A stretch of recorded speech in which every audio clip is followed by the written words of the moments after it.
सभी को नमस्कार। पंडित दीनदयाल उपाध्याय शेखावाटी विश्वविद्यालय सीकर स्नातकोत्तर उत्तरार्ध के हिंदी साहित्य द्वितीय प्रश्न पत्र प्राचीन एवं निर्गुण काव्य की कक्षा में आप सभी का पुनः स्वागत है।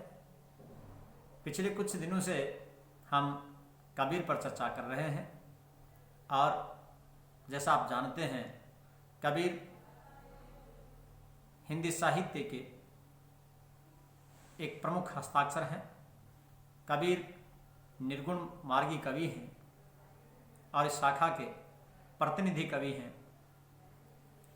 कबीर का चिंतन बहुत गहरा है, उसी चिंतन पर हम चर्चा कर रहे हैं। हमारे पाठ्यक्रम में कबीर के कुछ पद शामिल किए गए हैं और यह कबीर की जो वाणी है, जो आचार्य हजारी प्रसाद द्विवेदी जी द्वारा संपादित है, उसमें कबीर के पद जो संग्रहित हैं उसमें से कुछ पद हमारे पाठ्यक्रम में लिए गए हैं, उन्हीं पर हम चर्चा कर रहे हैं। और आज हमारा जो पद है वह है पद संख्या 10, यानी यह पद हमारी पाठ्य पुस्तक में पद क्रम संख्या 10 पर है। इसे हम आइए समझते हैं। तो सबसे पहले इस पद को हम पढ़ते हैं, इसका वाचन करते हैं और यह पद परीक्षा की दृष्टि से बहुत ही महत्वपूर्ण है। तो आइए पहले हम इस पद का वाचन करते हैं। साधो यह तन ठाठ तंबूरे का, एचत तार मरोरत खूंटी, निकसत राग हजूरे का, टूटे तार बिखर गई खूंटी, हो गया धूरम धूरे का, कहे कबीर सुनो भाई साधो, अगम पंथ कोई सूरे का। साधो यह तन ठाठ तंबूरे का, एचत तार मरोरत खूंटी, निकसत राग हजूरे का, टूटे तार बिखर गई खूंटी, हो गया धूरम धूरे का, कहे कबीर सुनो भाई साधो, अगम पंथ कोई सूरे का। प्रस्तुत पद आचार्य हजारी प्रसाद द्विवेदी जी द्वारा संपादित कबीर वाणी से लिया गया है, जो हमारे पाठ्यक्रम प्राचीन निर्गुण काव्य में शामिल है। तो इस पद को हमने पढ़ लिया है। आइए अब हम इसकी व्याख्या जानते हैं। देखिए, कबीर को आपने पढ़ा है। कबीर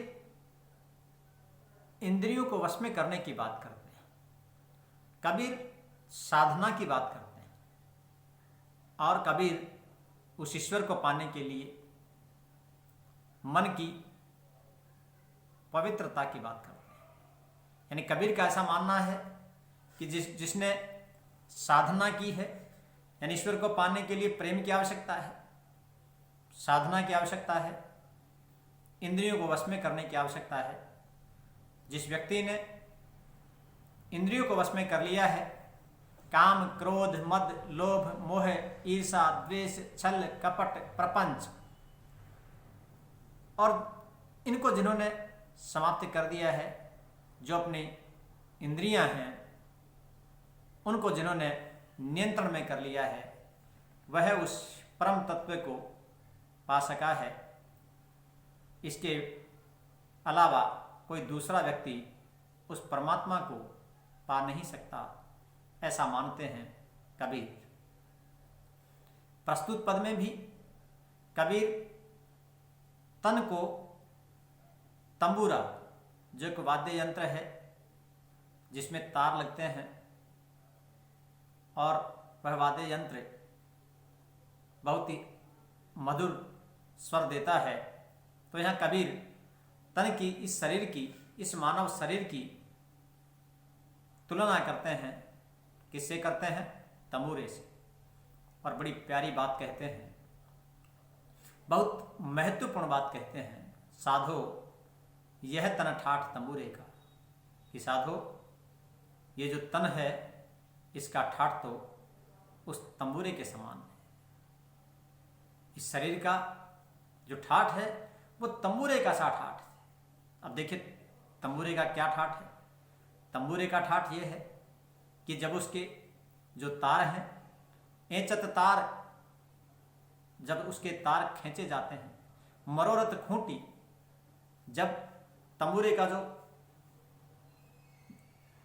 वादक है वह जब उस तंबूरे से स्वर निकालता है तो उसमें वह उसके तारों को खींचता है, और जब स्वर अच्छे से नहीं आ पाता है, जब मनोनुकूल स्वर नहीं निकल पाते हैं, तो वह उसकी खूंटियों को भी खींचता है और उसे ठीक करता है, उसे स्वरबद्ध करने के लिए ठीक करता है। तो कभी वह तारों को खींचता है, कभी वह खूंटी को मरोड़ता है। तो कबीर कहते हैं, एंचत तार मरोड़त खूंटी निक्षत राग हजूरे का।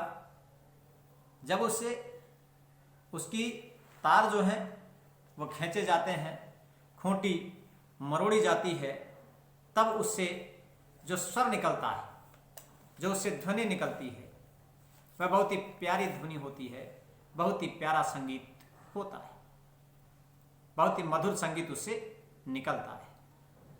एंचत तार मरोरत खूंटी निक्षत राग हजूरे का। प्रिय विद्यार्थियों, यहाँ पर मैं एक बात आपको भी कहना चाहूँगा। यद्यपि कबीर का यह पद भक्ति के क्षेत्र के लिए है, परंतु विद्यार्थियों के लिए भी यह बात पूरी तरह से लागू होती है। जिस विद्यार्थी ने अपना मन वश में कर लिया है, जिस विद्यार्थी ने पढ़ने के लिए साधना की है, अध्ययन करना भी किसी साधना से कम नहीं है, जिसने यह काम किया है, वास्तव में वही जीवन में कामयाब हुआ है, और जो यह काम करेगा वही जीवन में कामयाब हो सकता है।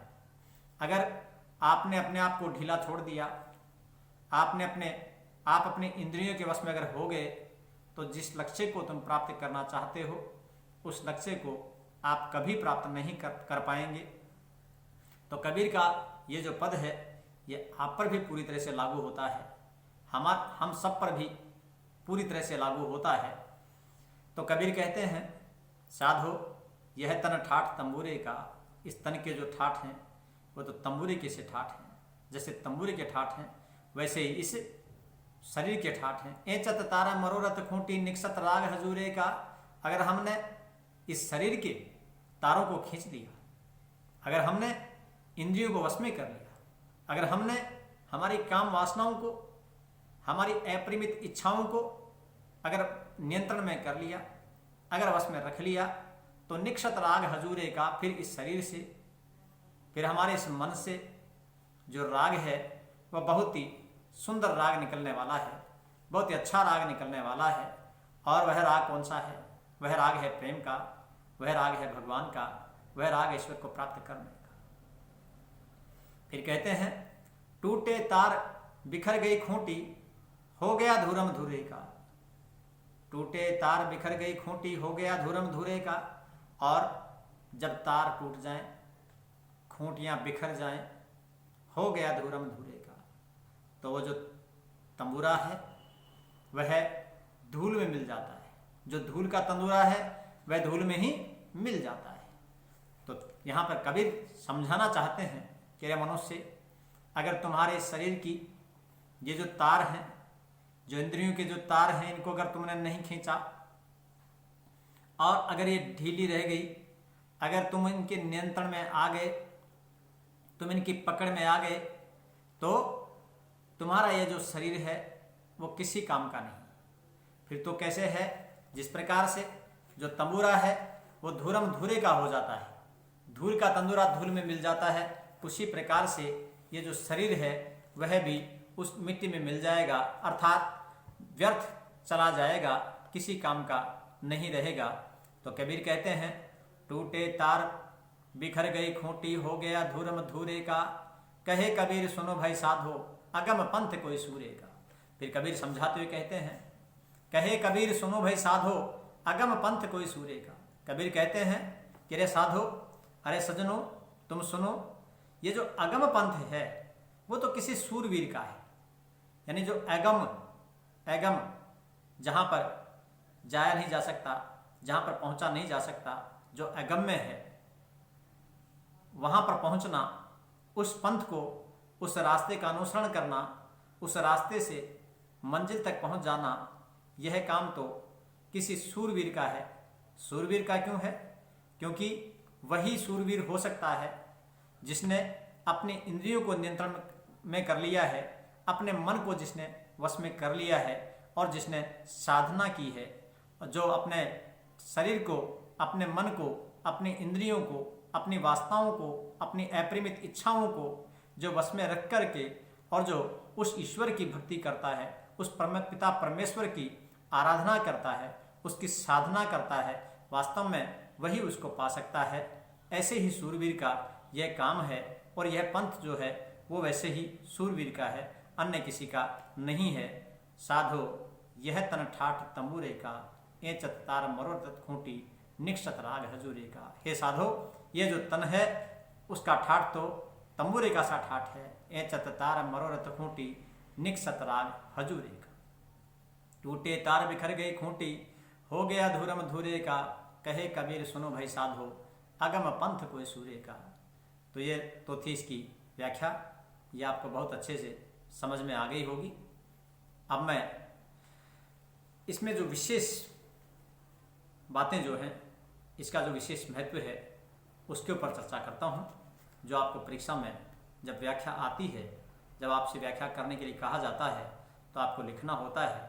अब उसके बारे में चर्चा करते हैं। तो देखिए, प्रस्तुत जो पद है इसमें तन और तंबूरा, इन दोनों की तुलना की गई, दोनों की तुलना करते हैं। प्रस्तुत पद में कबीर इंद्रियों को वश में रखने की बात करते हैं। कबीर साधना के क्षेत्र में मन की पवित्रता, इंद्रियों को नियंत्रण में रखने की बात करते हैं। कबीर का मानना है कि जिस व्यक्ति ने अपने इंद्रियों को वश में कर लिया है, उस परम पिता परमेश्वर को वही पा सका है। और यहाँ पर रूपक और समासोक्ति अलंकारों का प्रयोग हुआ है। कौन कौन से अलंकारों का? रूपक और समासोक्ति अलंकारों का प्रयोग हुआ है। कबीर का यह पद व्याख्या की दृष्टि से बहुत ही महत्वपूर्ण है। आपने इसे बहुत अच्छे से समझा होगा, ऐसी मैं उम्मीद करता हूँ, ऐसा मुझे विश्वास है। आपने मुझे सुना, इसके लिए आपका धन्यवाद। Thank you. अगली कक्षा में फिर मिलते हैं कबीर के एक नए पद के साथ। धन्यवाद।